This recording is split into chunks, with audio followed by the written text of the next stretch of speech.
Paul, what do you think is the single biggest challenge facing providers today? Well, if we divide providers into those who are fortunate enough to have their services populated by those with enough money to pay the going rate for first-class service, and the others who are dependent, sadly, on state support. Let's take the latter part first.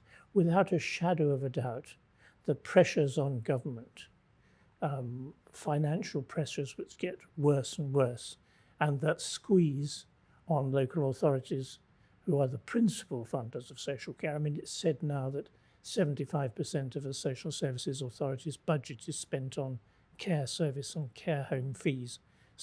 And those fees are inadequate to meet standards of care that we find in the private pay sector, and inadequate to meet the needs that many people would expect. So you have a degree of vocational spirit.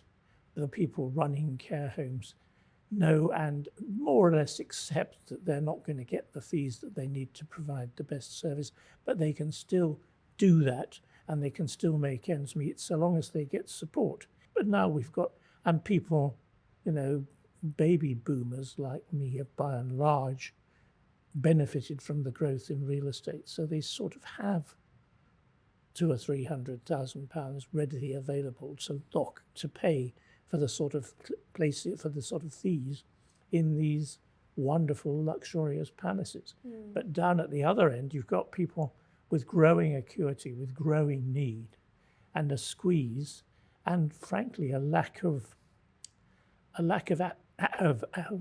desire in young people to see social care, particularly residential social care, as a future, even short term.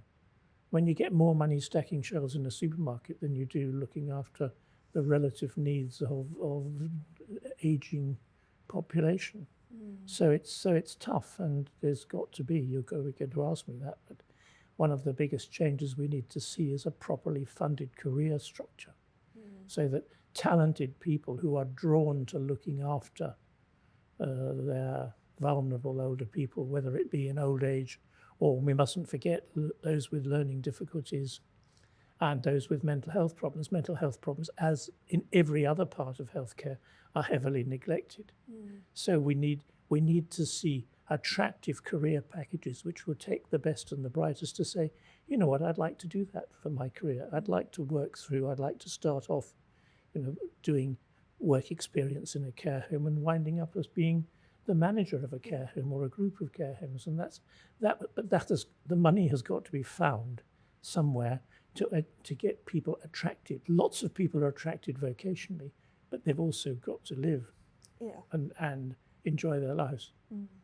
I wondered if I could ask you, there is obviously a lot of change on the horizon with the Care Quality Commission, the regulator who we deal with, on the most frequent basis, I would say. Are you optimistic about positive change coming out of all of the negatives? I'm always optimistic, Laura.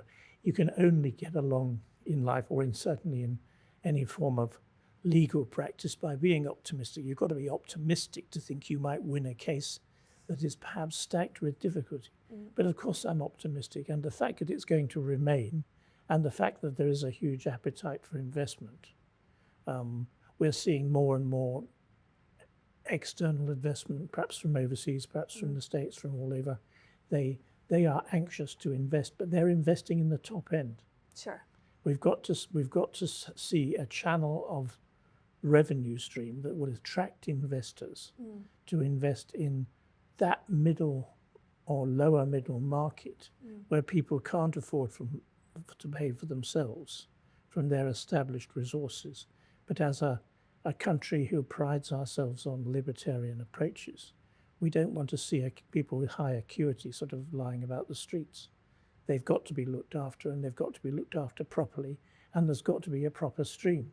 But until, perhaps one of my hopes would be that social care could be seen as the important partner of healthcare and not as a Cinderella service.